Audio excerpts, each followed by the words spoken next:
In relation to training, Hover can offer quite a lot.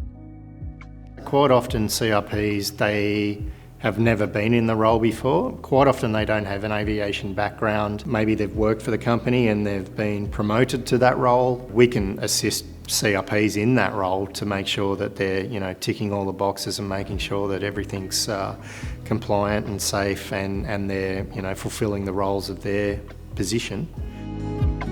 So we've developed specialised training from, face-to-face, beyond visual line of sight, online courses, SORA courses, through to also train the trainer packages, which is there to support that chief remote pilot on their journey for internal training.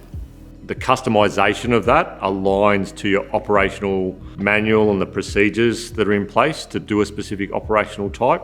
It incorporates a theoretical exam that you can issue to your remote pilots that you're training, that you can utilise to ensure that your remote pilots are adequately trained to go off and do the commercial operation that you want them to do. I'll be putting contact with upcoming CRPs generally from the consultancy team. They'll contact me and say, we've got an upcoming CRP. They're a little bit nervous about their upcoming CASA assessment, and I'll spend time with them running through scenarios with them. They'll generally show me the scenario that they may have got from CASA, and I'll run through them the finer points and help them understand what CASA are looking to achieve from that assessment, and helps them understand too, moving forward, what they need to do.